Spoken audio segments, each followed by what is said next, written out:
Doctor Hemlata Sharma, सहायक आचार्य संस्कृत, राजकीय स्नातकोत्तर महाविद्यालय बयाना।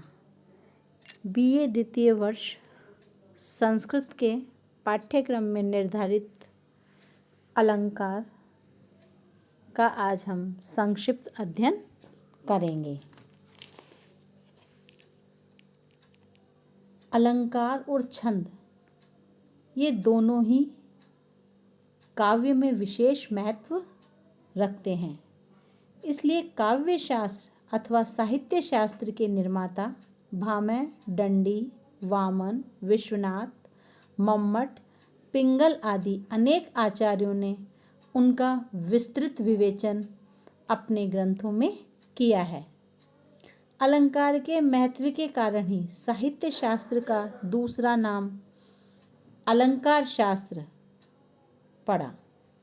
सौंदर्यम अलंकार है आदि वाक्यांश उन अलंकारों के महत्व के ही द्योतक हैं। जिस प्रकार स्वर्णाभूषण सुंदर युवती के सौंदर्य का उत्कर्ष बढ़ाते हुए उसमें चार चांद लगा देते हैं, उसी प्रकार अलंकार भी श्रेष्ठ काव्य में अधिक सौंदर्य के आधायक हैं। तो आज हम उन अलंकारों के विषय में ही अध्ययन प्रारंभ कर रहे हैं।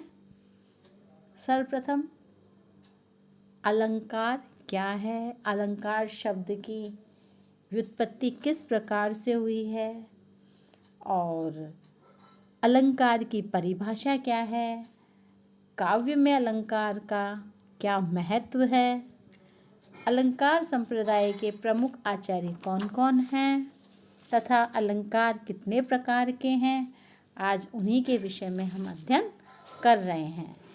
तो सर्वप्रथम अलंकार। अलंकार दो शब्दों से मिलकर बना है, अलम और कार। अलम आभूषण और कार से करने वाला, कार कृ धातु से घय प्रत्यय लगने पर बना है।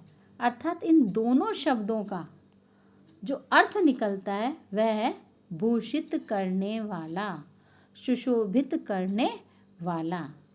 जिस प्रकार रत्न आदि से निर्मित जो आभूषण होते हैं वो शरीर को अलंकृत करते हैं, शरीर का सौंदर्य बढ़ाते हैं, इस कारण वे अलंकार कहे जाते हैं। तो उसी प्रकार काव्य को शब्द एवं अर्थ द्वारा अलंकृत करने वाली जो रचना है उसको अलंकार कहते हैं। कहा भी है अलम करोति इति अलंकार है अथवा अलम क्रियते अनेन इति अलंकार है।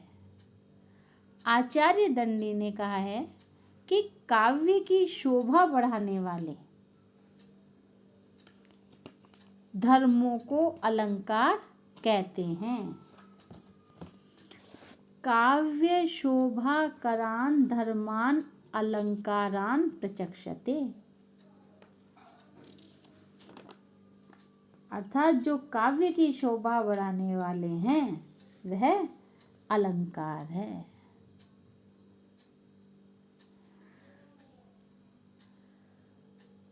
काव्य अलंकार काव्य में अलंकार का विशेष स्थान व महत्व है। प्रकृति दत्त जो सौंदर्य है अर्थात जो स्वाभाविक सौंदर्य है उसको बाह्य साधनों से और अधिक बढ़ाने की इच्छा मनुष्य में प्राचीन काल से ही रही है। इस मूल प्रवृत्ति की तुष्टि अर्थात संतुष्टि अलंकारों और प्रसाधनों से होती रही है। काव्य मानव जीवन की अभिव्यक्ति है। इसलिए काव्य में अलंकारों की स्थिति स्वाभाविक ही है। किंतु विद्वानों में इस विषय पर मतभेद है। अलंकारवादी आचार्यों ने तो अलंकार को काव्य की आत्मा भी कह दिया है। उन्होंने रस तक को अलंकार के महत्व के अंतर्गत मान लिया है अथवा ले लिया है। जयदेव की दृष्टि में तो अलंकार विहीन काव्य को काव्य मानना उष्णता रहित अग्नि को अग्नि मानना के समान है। रसवादी आचार्य वे भी अलंकार को काव्य का प्राण या आत्मा तो नहीं मानते, परंतु वे अलंकारों को रस की अनुभूति में सहायक अवश्य मानते हैं। साहित्य दर्पणकार के कर्ता आचार्य विश्वनाथ का मत है कि शब्द और अर्थ की शोभा को बढ़ाने के द्वारा रसादि को उत्कर्ष करने वाले शब्द और अर्थ के धर्म को अलंकार कहते हैं। शब्दार्थयोर स्थिरा धर्मा शोभातिशयकारिणः रसादीन उपकुर्वन्तो अलंकारस्ते अंगाद आदिवत। यह साहित्य दर्पणकार ने कहा है। और काव्य प्रकाश मम्मट के अनुसार उपकुर्वन्ति तम संतम ये अंग द्वारेण जातुचित हारादिवद अलंकारस्ते अनुप्रासोपमा आदय। मम्मट के अनुसार ये अलंकार रस आदि के उपकारक हैं। विभिन्न विद्वानों के मतों के अध्ययन के पश्चात निष्कर्ष रूप में यह कहा जा सकता है कि अलंकार भाव या अभिव्यक्ति को स्पष्ट, प्रभावशाली और प्रेषणीय बनाते हैं, किंतु अत्यधिक अलंकारों के भार से दबी तथा रस से अछूती कविता रूपी कामिनी हृदय को द्रवित नहीं कर सकती। इसके बाद अलंकार संप्रदाय के आचार्य भामह अलंकार संप्रदाय के प्रवर्तक थे। उनका ग्रंथ काव्य अलंकार अलंकार शास्त्र की प्रथम और स्वतंत्र तथा व्यवस्थित रचना है। भामह के पश्चात दंडी द्वारा रचित काव्यादर्श का नाम भी आता है। इसके पश्चात उद्भट का अलंकार सार संग्रह उल्लेखनीय है। रीति संप्रदाय के उन्नायक वामन ने भी अलंकारों के विषय में कहा है। रुद्रट का काव्य अलंकार, आनंदवर्धन का ध्वन्यालोक तथा भोजराज का सरस्वती कंठाभरण भी अलंकारों का क्षेत्र है। या ये कहो कि अलंकारों का क्षेत्र में उल्लेखनीय ग्रंथ है, अलंकारों के क्षेत्र में। इसके पश्चात मम्मट का काव्य प्रकाश, जयदेव का चंद्रालोक और विश्वनाथ का साहित्य दर्पण, अप्पय दीक्षित का कुवलयानंद, पंडित राज जगन्नाथ का रस गंगाधर आदि अलंकारों के संदर्भ में उल्लेखनीय ग्रंथ प्राप्त होते हैं। इसके पश्चात अलंकारों के प्रकार। जो अलंकार शब्द को चमत्कृत करते हैं अथवा जो शब्द के माध्यम से रस के उपस्कारक बनते हैं वे शब्दालंकार कहलाते हैं। और जो अलंकार अर्थ को चमत्कृत करते हैं अथवा जो अर्थ के माध्यम से रस में उपस्कारक होते हैं वह अर्थालंकार कहलाते हैं। तो काव्य में शब्द और अर्थ दोनों ही सम्मिलित रूप में प्रयुक्त होते हैं, इसलिए अलंकार दो प्रकार के हो गए, शब्दालंकार और अर्थालंकार। शब्दालंकार नाम से ही है कि ये शब्द को चमत्कृत करते हैं, और अर्थालंकार जो अर्थ को चमत्कृत करते हैं। शब्दालंकार के चमत्कारा वह शब्द परिवृत्य सह होते हैं, अर्थात परिवर्तन को सहन नहीं करने वाले होते हैं। यदि हम उन्हें हटाकर पर्यायवाची शब्द रख देंगे तो चमत्कार नष्ट हो जाएगा। जैसे कावेरी वारी पावनः पवन, इसके स्थान पर कावेरी जलपूतो मारुतः कर देंगे तो शब्दों का जो चमत्कार है वो यहाँ नहीं रहेगा। क्यों? क्योंकि वारी के स्थान पर जल और पावन के स्थान पर पूतो और पवनय के स्थान पर मारुतः कर दिया, तो उसमें जो शब्दों में जो चमत्कार है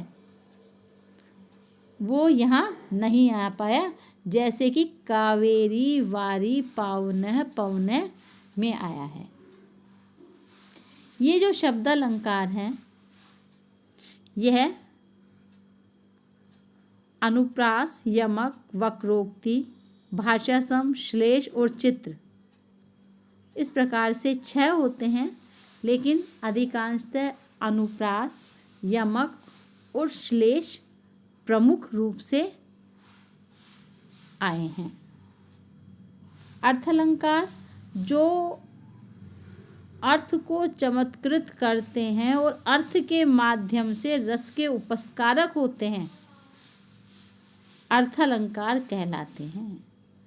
अर्थालंकार के शब्द परिवृत्ति से अर्थात परिवर्तन को सहन करने वाले होते हैं।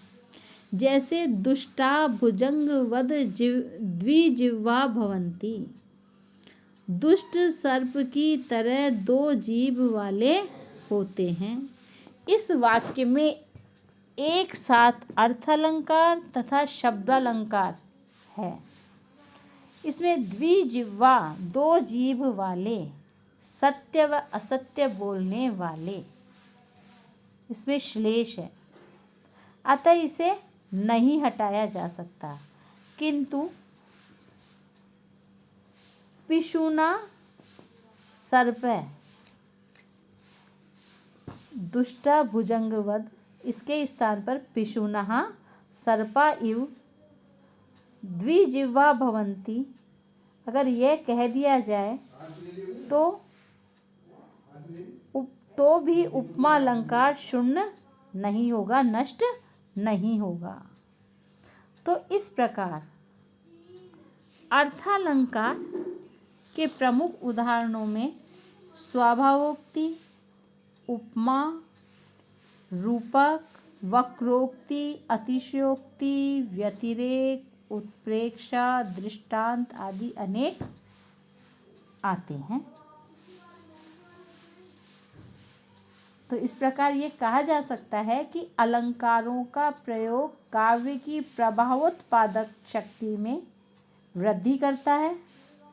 भाव चाहे कितना ही सुंदर क्यों न हो, यदि उसे साधारण भाषा में प्रकट किया जाएगा तो उस शक्ति का प्रभाव भी साधारण ही होगा, वह हृदयावर्जक नहीं बन पाएगा। पर अलंकृत भाषा द्वारा वही कथन अधिकाधिक प्रभावशाली बनकर जन मन को अपनी ओर आकृष्ट करने में समर्थ हो सकेगा। तो बच्चों, आज हमने अलंकारों के विषय में संक्षिप्त जानकारी प्राप्त की, जिसमें हमने अलंकार किसे कहते हैं और दंडी का अलंकार का लक्षण और अलंकारों का काव्य में क्या स्थान है उसके विषय में अध्ययन किया। साथ ही अलंकार संप्रदाय के जो आचार्य हैं और उनके द्वारा जो लिखा गया ग्रंथ है उसका अध्ययन किया, और जो अलंकार है वो कितने प्रकार के हैं और उनकी क्या परिभाषा है और उनके अंतर्गत कौन कौन से अलंकार आते हैं, इसके विषय में हमने संक्षिप्त जानकारी प्राप्त की। अब हम अपनी अग्रिम क्लास में शब्दालंकार के उदाहरण अनुप्रास, यमक, श्लेष आदि का अध्ययन करेंगे। धन्यवाद।